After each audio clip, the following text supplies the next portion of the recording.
Yo, what is up, guys? It is your boy MMA Propaholic, and I'm back for another breakdown. And I'm going to be breaking down UFC Vegas 73. Let me just sum up last week's results for UFC Charlotte quickly. Yeah, not the best card in the world for me, guys. N- Down 1.44 units, but just like all my reads were really off. Had Cody Stamen money line for 0.80 units at minus 115, lost that one. Had Gabe Green money line, 0.70 units at minus 115. Just a like quick to Gabe Green. I don't know what the hell Gabe Green got himself into when he just decided to run out there and bull rush like that. But if he really decided to keep up that pace and like not just be stupid, he would have broken down Brian Battle. But yeah, just shitty fight IQ from Gabe Green. I had the under 1.5 in the Johnny Walker fight for 0.80 units. That missed at minus 115.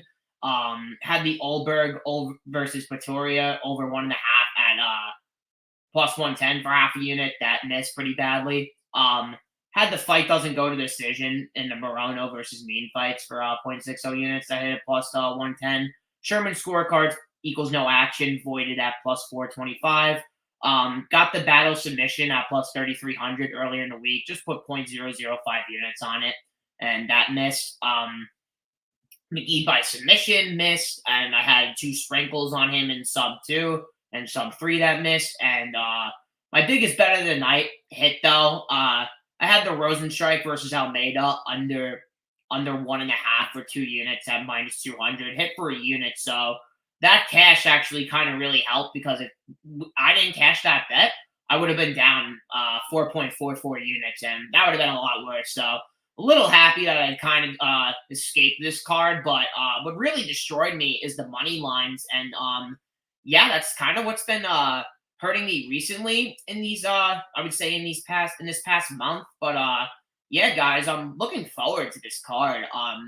There's actually like a lot of opportunities to hit some money lines on this card that I'm honestly looking forward to. I have just one money line bet, actually two money line bets. Also had the Almeida Rosenstrike under 3.5 at minus 600, and have a bet on this card. The parlay got to minus 114, so I'll be breaking that down as well. And yeah, guys, one money line bet, three prop bets for me so far, and got a full card to talk about. So I'll jump straight into it. Um, First fight of the night, we got Takashi Sato versus Gorimbo. And yeah, Sato's got 7 more professional fights, and he's got 5 more UFC fights. And Sato fights out of the southpaw, and Gorimbo fights out of the orthodox stance. But yeah, I think this is a really close fight. The bookies have it at pick'em, and they have it at pick'em for a reason. I actually really liked Gorimbo's performance against Fletcher. I think Fletcher's a dog, and he just has that mentality of just walking forward and like always being in your face and just pressuring. That's not what Sato does. And Gorimbo was actually able to take down Fletcher, but was controlling him for like the first 2.5 minutes. But Fletcher was able to flip him over and kind of win some minutes on top. But that's really not what Sato does. Sato doesn't want anything to do with the wrestling at all, as he is a southpaw. He relies heavy on his left hand, as that was his first ever win in the UFC was by finish. But against Jason Witt, I'm pretty sure Jason Witt came in on like a 3 days notice, which just really suspects me out as well because that's Sato's only win in the UFC. And yeah, Sato's only shot in 2 takedowns in 6 fights, so he's clearly not going to wrestle here. Gorimbo got 2 takedowns against Fletcher, so he landed 2 of his 2 takedowns. He's got really long arms. I think he's got like a 76.5 inch reach. So he has a 3.5 inch reach advantage here. And this guy does have a front choke game. He is a BJJ black belt, but I don't really know who gave him the black belt. 6 of his wins are coming by submission, and I'm pretty sure Sato has been submitted 3 times in his career. Yeah, he's been submitted 3 times, but I remember the last time I played a submission prop against Sato was when I played Gunnar Nelson by submission, and just so angry just watching Gunnar Nelson get like 13.5 minutes of back control time and just like Sato just defending the rear naked choke. It was the only submission that he was really going for. Um, I feel like that's what Gorimbo's kind of gonna do here. I feel like he's gonna get a lot of back control here. I feel like he's gonna be able to take down Sato. Pretty sure Sato has a 60% takedown defense, which isn't good. I mean, he's being out controlled by 25% in controlling positions. And Gorimbo he spent 80% of his fight in his last fight in control time position. So it's kind of showing that this guy does want to get the fight to the ground. I feel like that's his best path to victory here. Sato doesn't throw a lot of volume. He only throws 6 significant strikes per minute, which I just think is pretty really low output. He's just really looking for the heavy left hand and just kind of looking to counter you. He doesn't really put out a jab. Like if he puts out a jab, it's just to set up his left hand, and it's like really basic just to be able to tell where he's gonna put that left hand. But a guy like Gorimbo keeps his head up. He keeps his head straight up in the air. Fights very tall. His hands are very low. The guy is hittable. I've seen him hurt on the regional scene, but his only loss besides Fletcher was him just getting wrestled, and he got wrestled by a guy who I'm pretty sure in Henderson Ferreira, who is I think his record on Tapology is 18-5-1. So I know he's a PFL guy. I know he's pretty damn good, and the guy's 18-5-1. So I kind of give him a pass on that fight because Sato just isn't gonna fucking wrestle. Only 2 takedown attempts. My original lean was the under 2.5 on a betting perspective, but I missed the line. I missed it by 3 minutes, and it went to -155, open -115. I would have loved that -115, but the more I think about it, at -155, I'm I'm kind of relying on Sato to be a little more high volume at that price, and I just don't feel like his volume is there. So I'm gonna pick Gorimbo to win this fight. I'm gonna pick him to win by decision. I think he's going to grind this one out. I think he's definitely a minute winner here. I think he can slow down Sato's movement. He does throw naked leg kicks. He really doesn't tend to put a jab behind it. So if Sato's going to look for that big left hand, it's probably going to be off a leg kick that Gorimbo just throws nakedly. But I like Gorimbo here by decision. And on a betting perspective, I'm waiting for DraftKings to come out with a decision, no action. So because I just don't see Sato winning any minutes here, and Sato is to win a decision. It's going to be him getting knockdowns, which could possibly happen, but the guy only has 3 decision wins in 16 of his fights, and his last decision win was back in 2015, and it was a split decision. So, yeah, that's kind of my look on a betting perspective, but we can move on to the next one. Nice. Fight of the night. We got the dime piece, Natalia Silva versus Victoria Leonardo. And Leonardo, 7 years older here. She has only one more UFC fight than Natalia Silva, which I thought was just very crazy to me, and how Silva actually has more experience than Leonardo. And she's been fighting 4 more years in her too, which just kind of shocks me. But when I watch Victoria Leonardo, it's just it's not good. Hands down, doesn't move her head. She gets hit a lot. And what has Natalia Silva been doing lately? She's really been showing off her hands, getting a spinning heel kick into just throwing massive combinations against Bleda for the finish in her last fight. But I bet Bleda at plus 155, and I thought it was over after, I thought it was going to be over in round 1. And as soon I was sitting there with my boy, and I remember, I'm just she choked out her arms, she squeezed way too hard, and she gassed herself, and Natalia Silva just broke her down. The combinations that she was throwing, just the technique, the accuracy, she just looked so damn good. I was really impressed in her last fight, how she was able to go through adversity like that. And even a Javicius fight, I know Javicius isn't the best striker in the world, but the girl's pretty damn tough.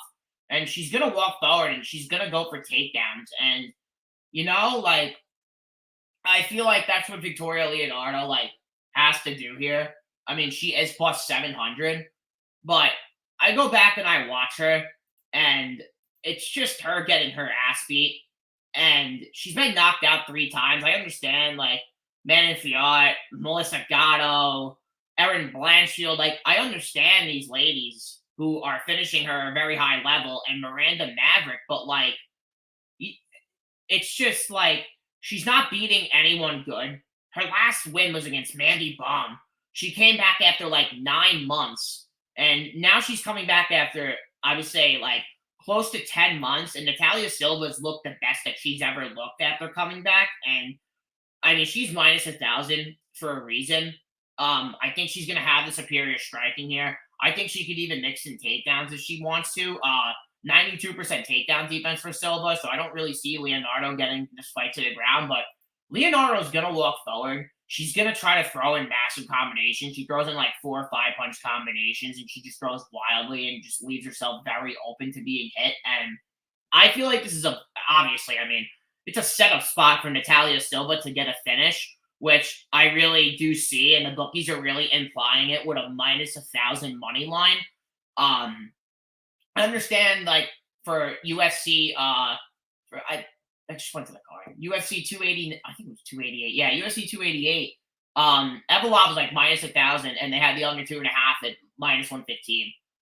I feel like there's some people are thinking of, okay, well, that fight didn't finish. Why would this one finish? Diego Lopez is like, I'm pretty sure he's like 18 and like 3 or some shit. Victoria Leonardo is like 9-4. And she's been finished in every single one of her losses too, within the under 2.5 mark. So what did I do? I bet the under 2.5, and I bet it at -140. I put a unit on it, and I really do see Natalia Silva just coming out here and putting a fucking beat down on Leonardo. But if Leonardo is going to make herself live in this fight, she's going to have to pressure. She's not going to win at range at all. Piss poor striking defense at 44% as well. Natalia Silva at 70%. She's not going to win minutes at range.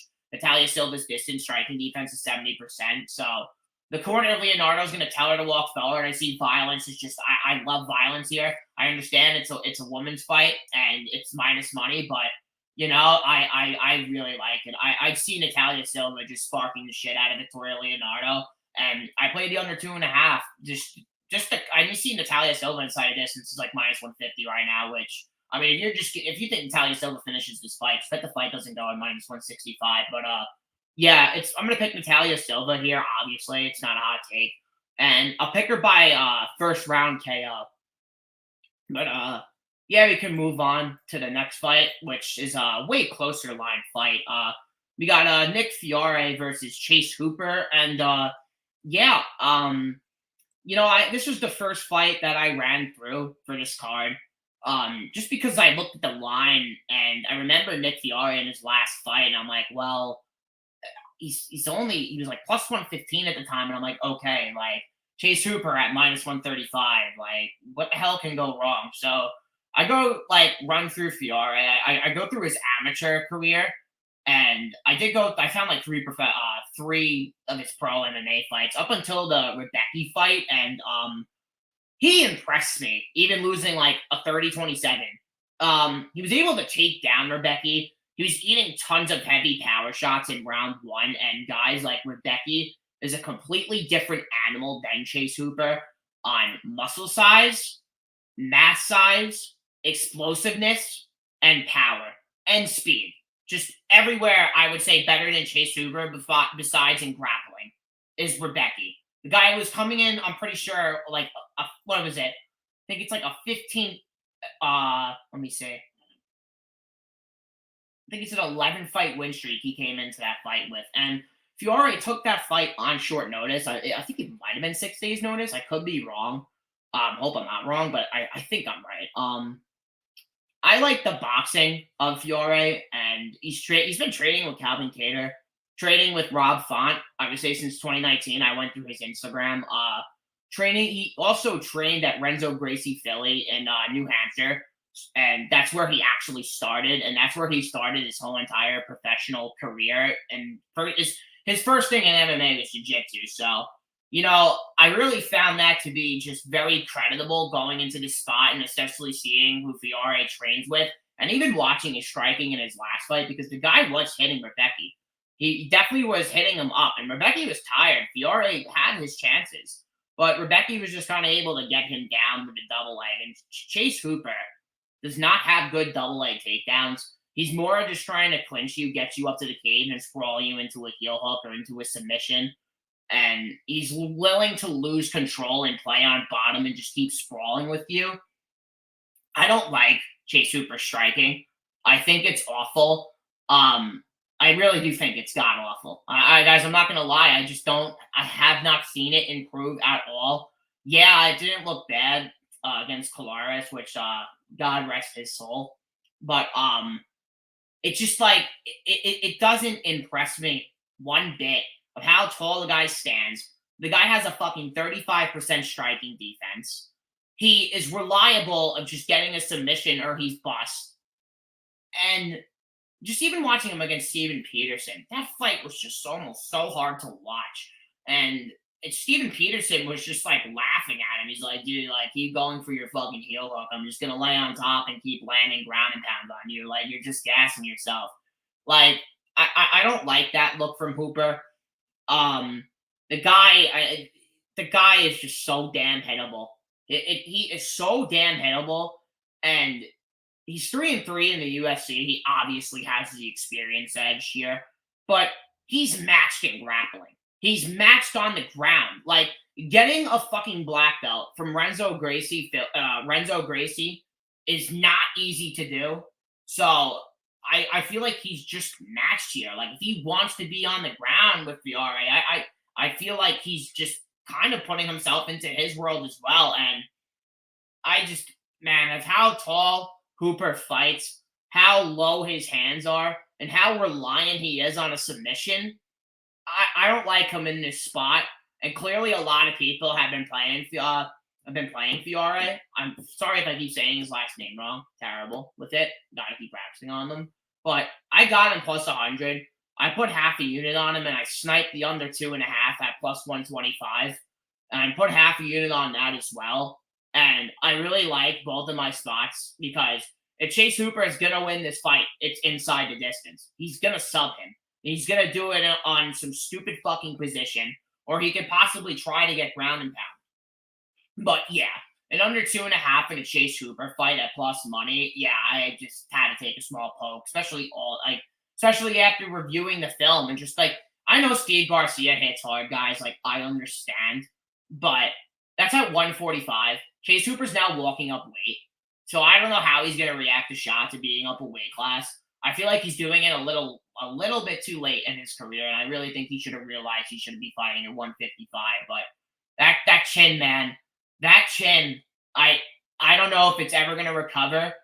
I know he's young, but I don't know. It's just suspect. I really do like Fiore in the spot, but we could move on to the next fight. Let me see. We got I question myself before I get into the next fight. I question myself why. Why are you coming out of retirement? Are you trying to bore us?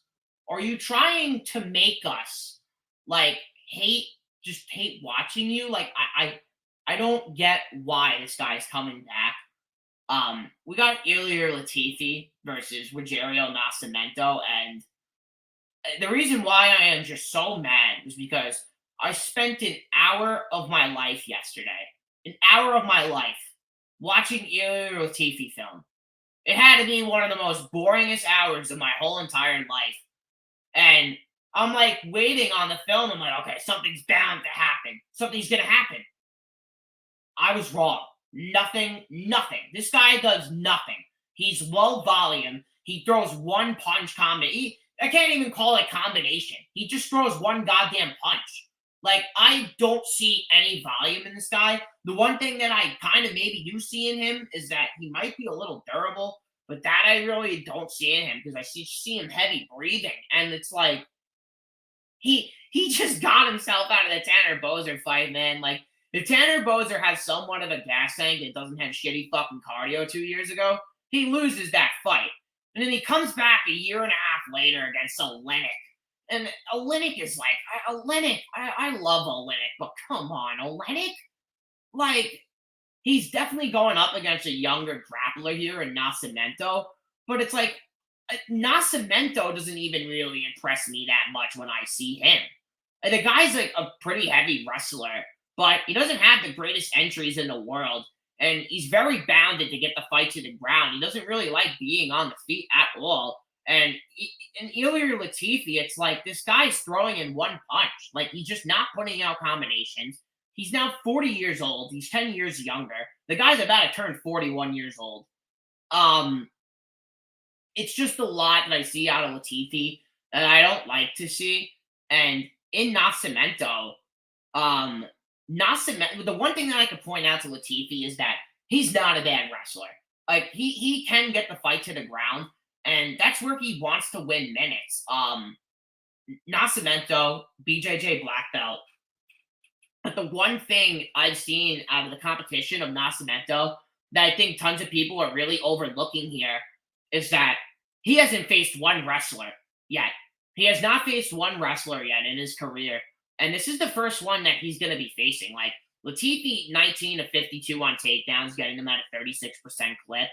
Latifi has only seen 7 takedown attempts, and that's been in 15 UFC fights. So I feel like it's whoever's really going to win the minutes in the wrestling here is more than likely going to win this fight.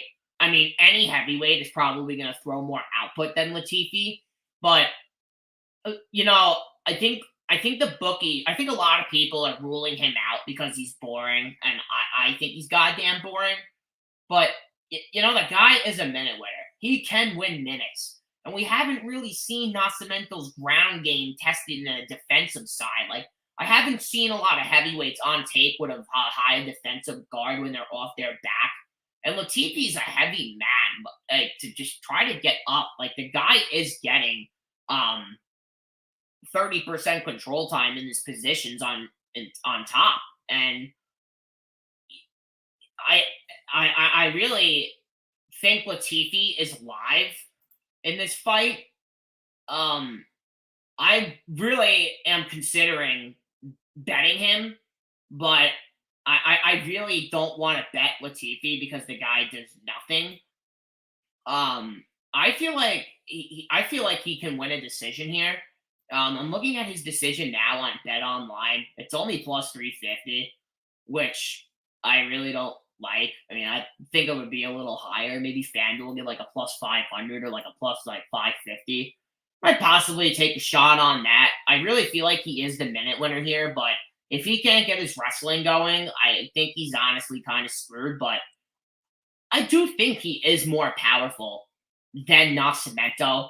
But Nascimento, I mean, a lot of people are going to have a speed advantage than Latifi. So speed, I get to Nascimento. I would say power, I get to Latifi. Minute winner, I would say, is kind of slick here. But if Latifi can mix in the takedowns, man, I don't know how Nascimento's cardio is going to react to that.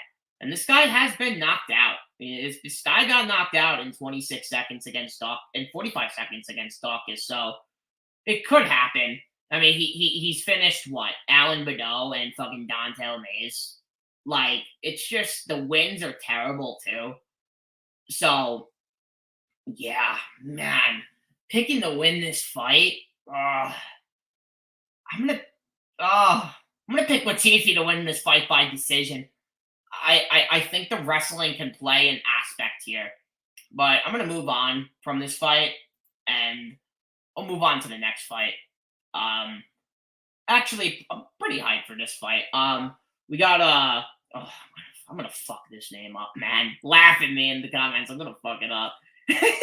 We got God, we're just gonna say Cosce. We're gonna say Cosce versus Gilbert Urbina. I can say Gilbert. I don't want to say Gilbert.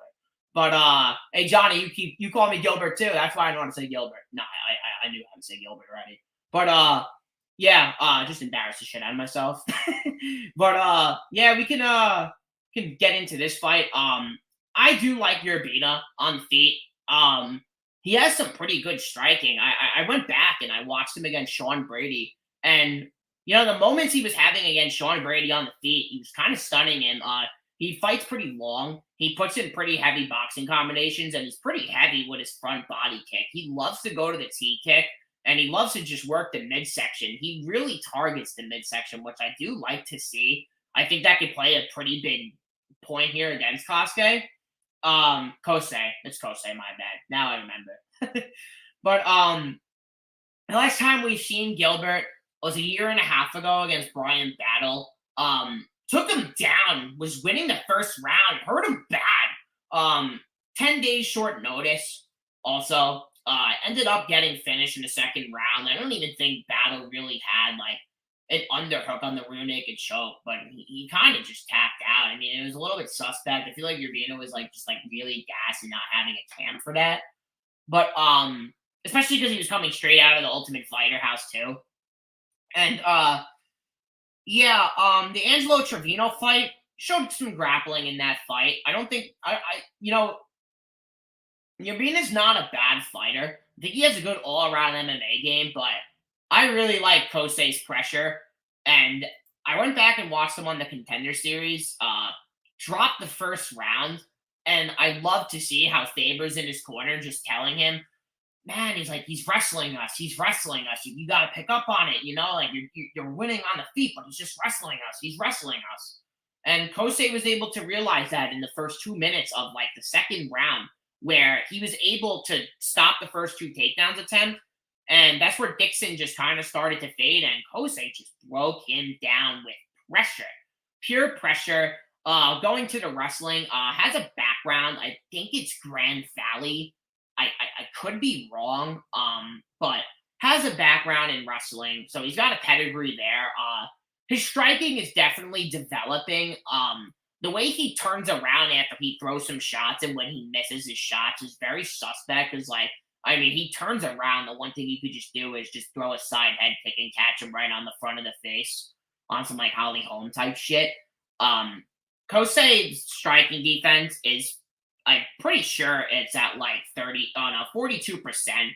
So that just kind of alarms me. This guy has a lot of forward pressure, though. He likes to go to the wrestling. Did it against Blood Diamond, but even in the first round, Blood Diamond was able to kind of hold himself in that department. It did show a little bit improvement, but we know Blood Diamond. The grappling in the wrestling is not there. You can be training a city kickboxing all you want, but you're 36 and you have 4 mixed martial arts fights. So I'm just seeing it being a little bit different with Blood Diamond more than any other fighter who's young and can train for these fights, especially a straight kickboxer. But Cosce against Phil Rowe, he was doing good against Rowe, was taking him down in the first round, won a lot of minutes, but we know Rowe, training with Rodolfo Vieira, doesn't mind being off his back, missed weight by 3.5 pounds as well in that fight, but the shots that Phil Rowe was landing on Cosce, the guy wouldn't go down. He could have possibly have landed 3 knees in a row. And Cosce is just still standing there with his hands up. He's just not throwing a combination. He's just standing there. And he's just eating this shit. He was eating a lot of heavy shots against Rowe. Rowe was able to put him away. Ended up dropping him. The fight should have been called on standing TKO. But Cosce just kept fighting. I think this Cosce kid is a dog. I know he has an older brother in the UFC. He took that fight in 2021 of July, and then he came back a year later in the same month of July, just the day before the last time he fought of that July in 2021 against Blood Diamond. So, yeah, Cosce kind of only fights 1 or 2 times a year. We haven't seen Urbina in over a year and a half, but if this guy can stop the takedowns, I feel like he's probably the better striker here. I do like his striking. I really like his kicks. If he could slow the movement of Cosce, I feel like Urbina is live for a decision. But I feel like he can knock out Cosce because Cosce's chin has just been getting lit up in his last 3 fights. And I don't know, I don't like fighters who come in with 40. I like that they're dogs, but Cosce just doesn't have his hands up. He has a really low guard, and he likes to just eat shots with his face. I feel like Urbina can really just kind of win the minutes on the feet. I see Cosce winning the minutes in the wrestling, but I do think that Gilbert can go to it as well. But picking to win this fight, I'm probably gonna pick Cosce to win this fight. I'll pick him to win by decision. I the under 2.5 open -175. Saw it at +125 yesterday. Almost pulled the trigger on it, but I didn't get there because this guy Cosce, man, he is just so damn tough. That's what just really puts me away from this under. So, yeah, I don't know if Gilbert has 2 wins by submission. He's been submitted once. I might see what Kosei's finish only prop is because I think Phil Rowe's a killer. I don't think Gilbert on a year and a half layoff is going to come out here and expose his cardio like he did last time against Battle. So yeah, maybe even Kosei's late props could be a little bit intriguing too. But yeah, we can move on to the next fight. We got Carolina Kowalkiewicz versus Vanessa Demopoulos, and went back, watched Kowalkiewicz.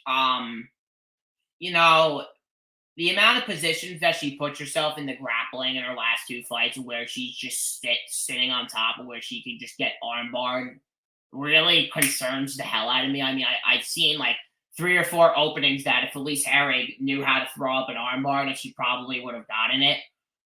Even Silvina Gomez, if she knew how to do an armbar, I really feel like she could have gotten it as well. But Carolina Kowalkiewicz, tough as shit. She's gonna walk forward. She's gonna eat punches with her face. Her wrestling has been the reason why she's been winning her last 2 fights in the UFC, which, I mean, yeah, it's good to see it. She's making improvements to her game, but I don't know why people want Kowalkiewicz to wrestle Vanessa Demopoulos. I mean, Vanessa Demopoulos is most live on the ground, and she is a black belt, and she's fucking flexible, man. I mean, just watch her doing that split after she subbed Sylvia Gomez. And Vanessa Demopoulos, I'm pretty sure she used to be a dancer before fighting, so that definitely takes a lot of flexibility. I don't think she won the Jinyan Fry fight, but she was putting more pressure on Jinyan Fry in the last round, and Maria Oliveira had a 10-inch reach advantage. I understand Maria Oliveira doesn't have good takedown defense, but Demopoulos was able to kind of just walk through the shots and just get the fight to the ground. I do like Demopoulos' ground and pound, and I really do feel like if Kowalkiewicz is bounded to get on the ground, which I've seen, I was able to see Jan do it really easily in her fight against Kowalkiewicz. I mean, Kowalkiewicz really had no resistance at all to getting taken down. She engaged with Jessica Pena. In her last 4 fights, she has really been engaging in the grappling and the wrestling, and she could do it against lower level grapplers and people who want to strike, but I really don't think she should be doing it with Vanessa Demopoulos. I just really feel like it's the wrong decision for Kowalkiewicz to engage in this type of fight for Demopoulos. But I think Demopoulos, she's younger here. She's definitely has taken less damage than Kowalkiewicz, but I don't think Demopoulos can really hurt Kowalkiewicz on the feet. But I really do think Vanessa Demopoulos can get takedowns here. I know she only has a 16% takedown rate, but I mean, I'm pretty sure more than 11 of those takedown attempts were stuffed by potential spam call. What's up with these potential spam call guys? Let me know in the comment section below if you guys get these potential spam calls. But I feel like Demopoulos if Demopoulos is to get this fight in the ground, she's live. Heavy ground and pound. She really does have good ground and pound, and she's making improvements. Kowalkiewicz has really been relying on her wrestling, and I don't really see it working against a girl who wants to be on her back and be on the ground like Demopoulos, where I've seen Demopoulos sprawl off her back before as well. So I'm gonna pick Vanessa Demopoulos to win this fight, and definitely keeping my eye open for that submission prop this week. Waiting, and I'm just hoping they kind of screw it up. Because I probably will be getting there. I feel like Kowalkiewicz makes mistakes on the ground jiu-jitsu wise, and she really has never went to. I haven't really seen her go to it heavy And when she goes to it, she's going to it against girls who don't really have a high level experience in jiu-jitsu and the black belt level of it. So yeah, I think she's gonna make a mistake on the ground and she's gonna put herself into Demopoulos' world. And I think Demopoulos gets this fight to where she wants it, and I think she wins this fight by submission. But move on to the next fight. See what we got. We last fight before the main card. We got I'm really excited for this fight. I really probably one of the more hyped fights I am for the whole entire card. I loved watching the film yesterday on these guys. We got Maheshate versus Borschev, and oh man, the dance of Borschev. Are we gonna see it this weekend? I know Lou Betya wants to see the dance this weekend, but man, we've seen Borschev. Maheshate is not shooting a takedown. Maheshate is not shooting a takedown. This is going to be on the feet, more than likely for 15 minutes. Could he? Yes, he won't. He won't. He's not going to do it here. If he does, and he's been doing it, pretty damn smart of him, but he has not. I have not seen Maheshate shoot a damn takedown in regionals. I have not seen him do it in his UFC career either. But, the Diakise fight, pretty like 13 minutes, he got controlled, Borschev, and even in the Mike Davis fight, he had some moments against Mike Davis in the late second round, in the early third round, but Davis was just able to get him down with ease and will. No resistance for these takedowns that Borschev has, but you watch this guy on the feet, this guy is a killer. He is a straight killer. I think he's got like over 200 kickboxing fights, I'm pretty sure.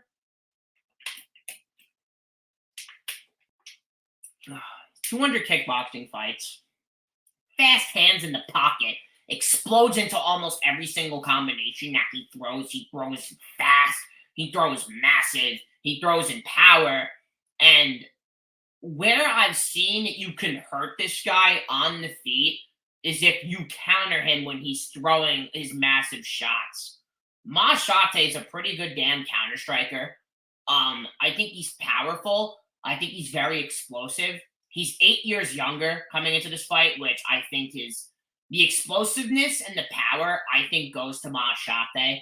The technical aspect of the striking game is going to go to Borschev here. He's going to be landing more at range. He's going to try to work the lead leg of Maheshate. If he does that, he's going to slow the boxing of Maheshate. But, man, like, Maheshate even has front kicks. He throws good T kicks. He throws good body kicks. Maheshate is a pretty good damn striker. I like his striking, but I know that Borschev has a ton of more experience in the striking, over 200 kickboxing fights, but this guy gets hurt, man. He's been hurt in almost every single one of his fights that I've seen him in. He got hurt in the regionals. Pretty sure he got hurt. It was against Kennedy St. Louis where he got hurt. Chris Duncan, that fight was probably one of my more favorite Contender Series fights that I've watched when I've watched film. Borschev very fast in the pocket, but you can't hit this guy, man. You know, the guy's hittable. Pretty sure his striking defense, 49%, which I don't like to see out of Borschev, especially with a guy like power like Maheshate. Maheshate is not accurate with his strikes. I mean, it says that he's only landed 1.97 significant strikes and has attempted 9.3, but Borschev only throws 5 a minute and lands 2.6. So it's like, if Maheshate can close the range and make this like a dirty fight and not make it technical, I think he can really win this fight. I see a lot of people around Borschev. I get it. You know, this is the fight that he finally wants, and he hasn't gotten it at the UFC level besides, like, closely to Dakota Bush, where he landed just a nasty liver shot. I think Maheshate can win this fight. I think he's 100% live. I think the counter-striking of Maheshate is going to play into such a big aspect here of when Borschev wants to come in. But if Borschev wants to play it smart, he's winning this fight at range. It's just when he gets over himself because he hasn't had a match. He really has not had a matchup on the feet in his last 2 fights, and he's had it in his whole entire career. I feel like now he can get carried away here, and they're both going to come out and throw fucking lightning at each other. And Maheshate is pretty damn tough, too. I seen him hurt on the Contender Series, and when he got hurt, the guy was just throwing in massive combinations and throwing back. So this is a dog fight. This is going to be a great fight, but right before the main card. And I'm picking Maheshate to win this fight, and I'm picking him to win by knockout. And I'm waiting for the money line to keep going up because I know people are going to start parlaying Borschev, and I'm going to keep waiting and waiting and waiting because I will probably be playing Maheshate this week. I will more than likely be playing the under. I missed the under, but I don't even hate it at minus 154. If I can get like a minus 145 and minus 150, I'll probably end up pulling the trigger. I know Lou Bettyer was texting me today, and he was saying fight to end by TKO. Love that as well. I'll probably be looking at as well, and we'll be shouting you out once I probably play that prop. But yeah, violence for me. I think Maheshate gets it done, and I think he gets this fight done in the second round. Can move on as we are finally to the main card. I think it's yeah. I'm excited for this fight too. Got Michael Johnson versus Diego Ferreira, and yeah, haven't seen Diego Ferreira since the rib injury against Gamrot. I think Fialho is a killer. I like his striking. 3rd-degree black belt in jiu-jitsu. So this guy is very high level on the ground with Johnson being submitted 9 times in his career. I do think Johnson is probably going to be the more technical boxer. I think he has better hands than Diego. Diego does have pretty good leg kicks, but he doesn't really go to them a lot. He kind of relies on his hands to get in close so he could grapple you. But if Michael Johnson doesn't break the clinch in this fight, he's probably gonna lose himself the fight.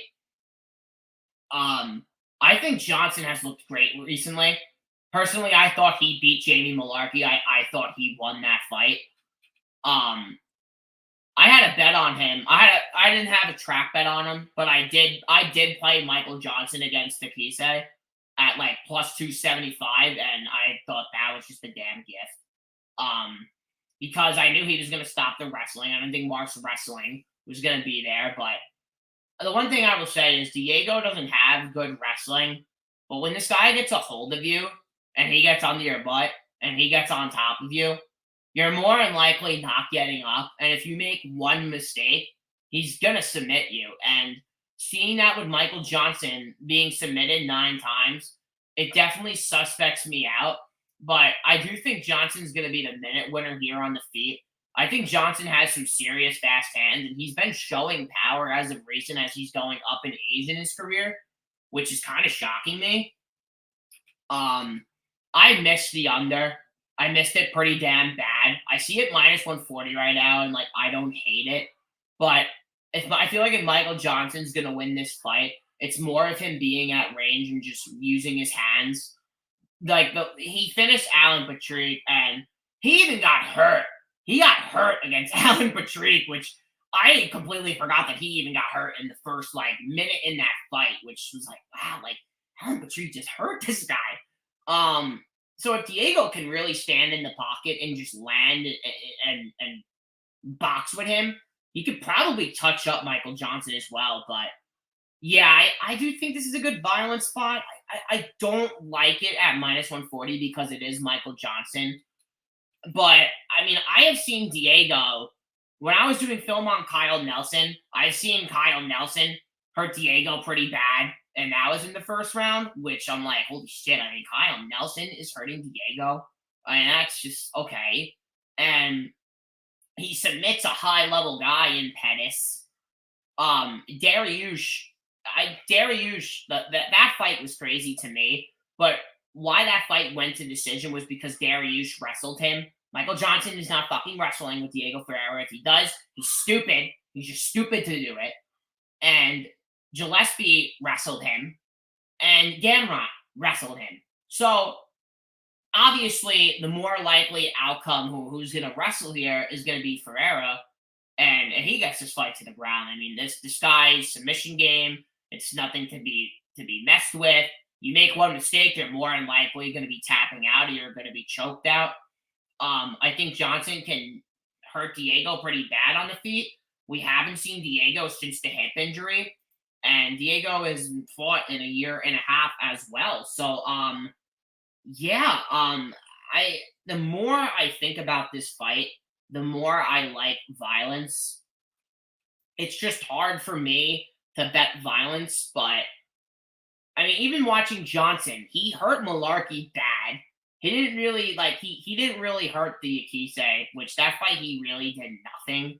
Like he was kind of just keeping his range, but yeah, I definitely do think this guy can be submitted, and I think he could possibly hurt Diego. I think it's gonna be a fucking firefight, man. I think it's gonna be a firefight, but Diego knocked out 3 times in his career. Michael Johnson submitted 9 times in his career, which just completely, I mean, both of their outcomes of how they can win striker versus grappler, it really does make me want to bet violence. I might get there. But yeah, picking to win this fight, I'm gonna pick Diego to win this fight by submission, and I'll pick him by round 2 submission. But can move on to the next fight. We got Andre Fialho versus Joaquin Buckley. We got Buckley coming down to 170. Whew. Man, I don't like this fight for Fialho at all, guys. Cameron Van Camp touching Fialho up pretty badly. You can hurt him. Miguel Biesa touching him up pretty bad up until he landed a big shot. Fialho definitely does pack a lot of power. 13 of his 16 wins come by knockout. Guy's been knocked out 4 times in his career. Knocked down his last 2 losses. He gassed pretty damn bad against Salkov. And Salkov looked gassed as well himself. And Fialho just faded like right after the first round. And Buckley's cardio has improved. I think Buckley hits way harder than Fialho. We've seen Buckley's been knocked out in 4 of his 6 losses also. So, but he's getting caught by a head kick against DiCerco, which Fialho just doesn't go to the head at all with high head kicks. And Chris Curtis definitely has more power in his hands, I think, than Andre. I mean, they're weight class separate. Buckley, I have Buckley, and this is what I mentioned earlier in the video. I have the Buckley money line at -165, which I got last week with the Almeida Rosenstrike under 3.5 and -600. Played it for 0.81 units at -114, so I was able to beat like 100 odds of Buckley's money line here. Andre's definitely going to be most live in the first round where he gets most of his wins, but Buckley's cardio has improved lately. I really liked what I saw in the Hassan fight, especially with how he saw a grappling heavy pace. Went to decision with Imavov, and Imavov is just a way more technical base striker than Fialho is. Fialho just throws everything wild, and I really like what I see from Buckley on the feet. The guy is getting a jab. The guy is finally learning how to throw a jab, and it's looking like it's just stunning opponents. And I think Buckley's gonna knock out Fialho. I think he's gonna do it pretty damn early, but if this guy really wants to, he definitely is gonna land more at range. He goes to the body a lot now, and I think that's going to play dividend, and I think that's going to be a very big thing in his camp, especially coming down in weight. So, yeah, I'm picking Joaquin Buckley to win this fight, and I'll pick Joaquin Buckley by a second-round knockout, but it wouldn't shock me if Buckley came out here and was just winning all the minutes on the feet and ended up winning this fight by decision. But, yeah, I do like Joaquin Buckley here. I kind of like him as a parlay piece as well. That's why I parlayed him. If you guys are going to parlay him as well, I don't hate it at minus 220. I think if over minus 250, it might be getting a little too crazy on him. But yeah, I like Buckley here. I think he could even take down Fialho if he wants to as well. So yeah, give me Joaquin Buckley here. He's got more paths to victory. He's coming down in weight with more power. Fialho being knocked out 4 times at 170. So yeah, give me Joaquin Buckley here by knockout in round 2. But can move on to the next fight. We got Emily Ducote versus Lupi Godinez, and yeah, not really. Like, I don't really care for this fight. Obviously, I did the film for it. I don't care for it on a betting perspective, but you know, this fight's gonna come down to one thing and one thing only, and it's the leg kicks of Ducote. If she can land the heavy leg kick she was landing against Jessica Pena, she is going to slow Godinez down, and all Godinez is going to do is walk forward and just throw like 3 or 4 punch combinations and just miss the air, and just hit the air every single time. I think Ducote is better on the feet.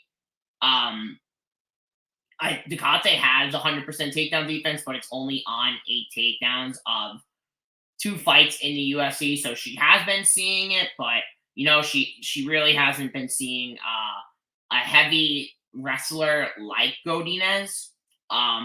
People are giving Godinez a lot of crap for not shooting against Cynthia Calvillo, but it's like, when have we seen Cynthia Calvillo wrestle fucked or grapple fucked in her career? Godinez also, guys, is taking this fight on 2 weeks' notice. And shout out to Just Win Baby, because he posted this on his Twitter. She took this fight when she's on vacation. I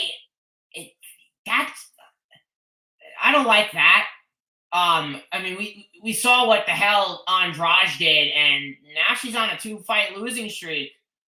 So I don't even hate this price on Ducote at all, because if she's going to throw leg kicks in round 1, and I swear to you guys, if she does it and I see her doing it in the first 2.5 minutes and I see Godinez not feinting 1 takedown, I am putting the sledgehammer, the Triple H sledgehammer on Ducote live.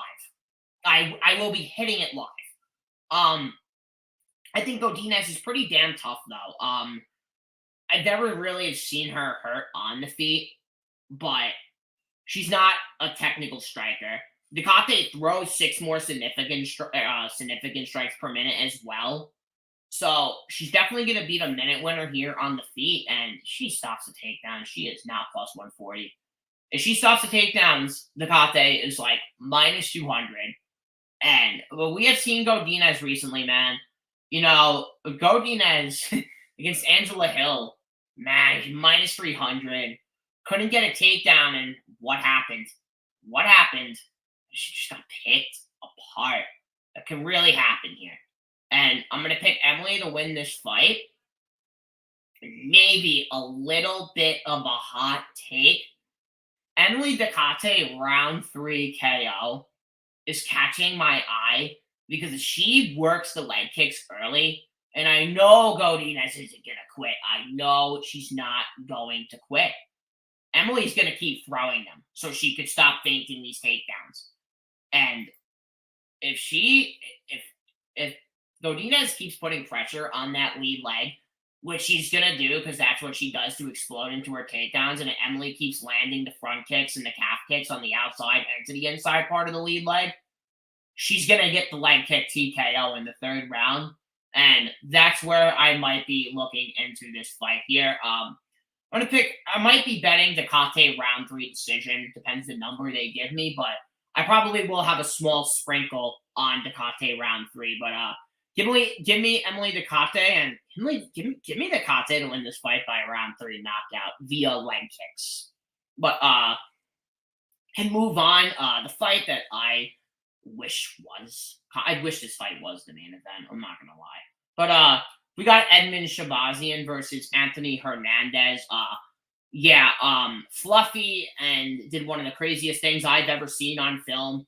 Submitting Rodolfo Vieira just absolutely mind-boggled me.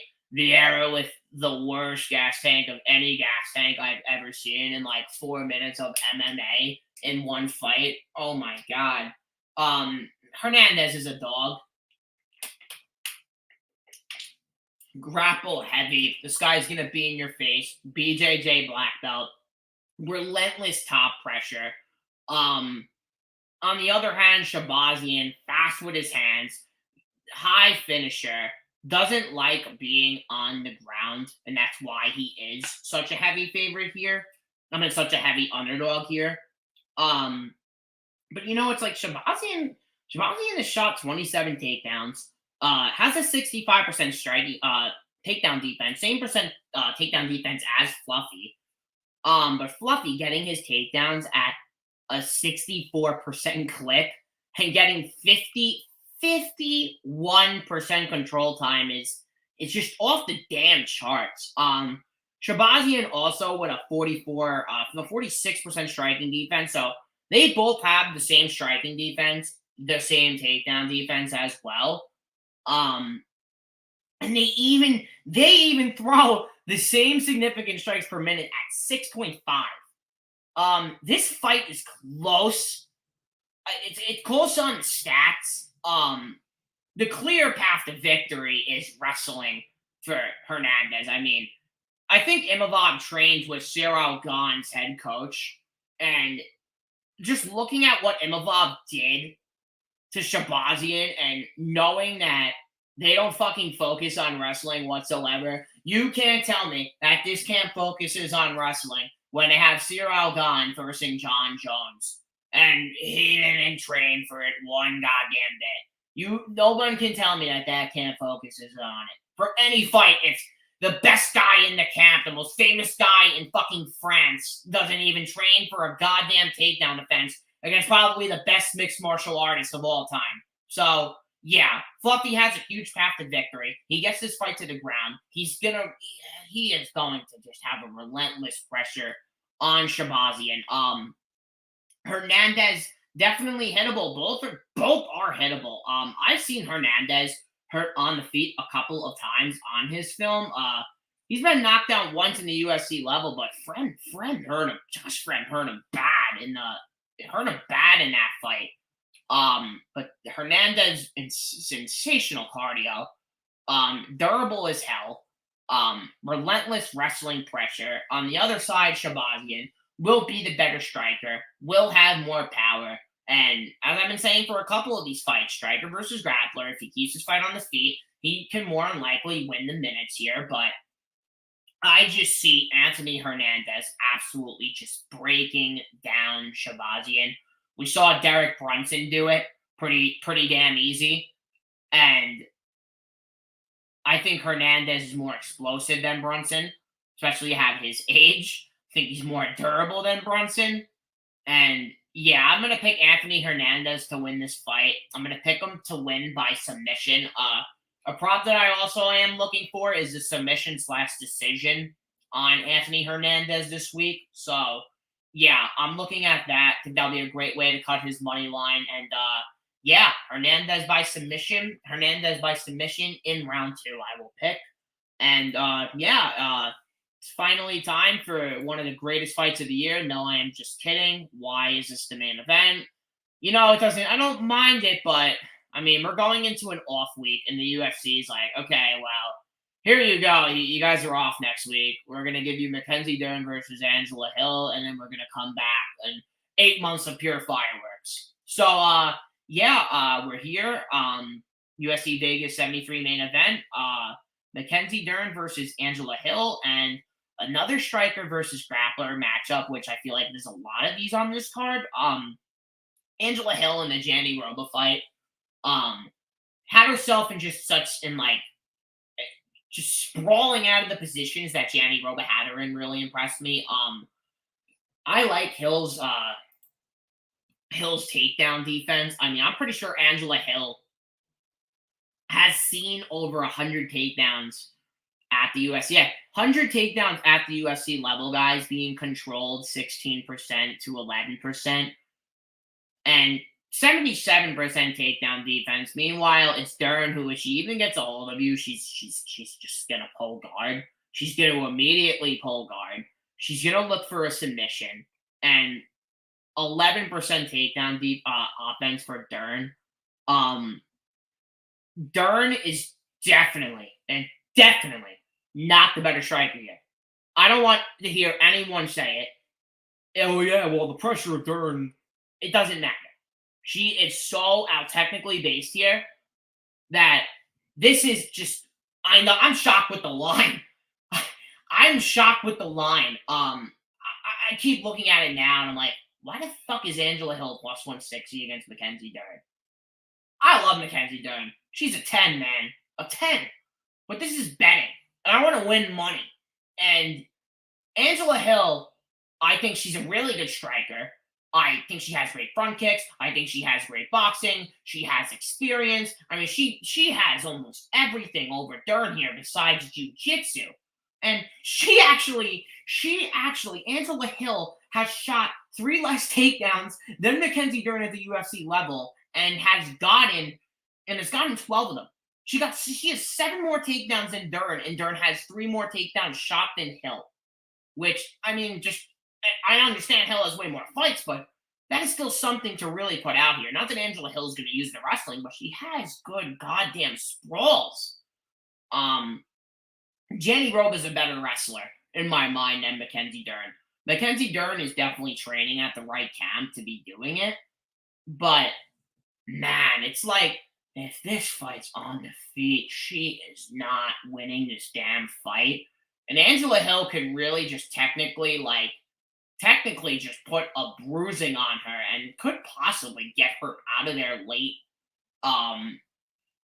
If Dern obviously gets this fight to the ground, though, she's probably more than likely going to submit Angela Hill.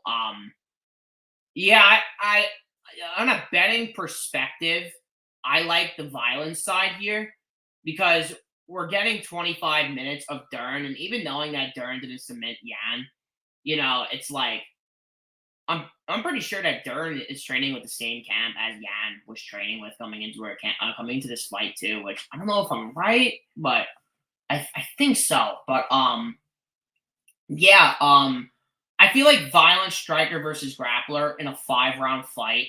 I really feel like it's just always a good bet. It's how I kind of always like to look at my violence perspectives. The one thing that just gets me is Angela Hill doesn't have a lot of power. She doesn't really have a lot of pop. She's just way more technical, especially at being 38 years old.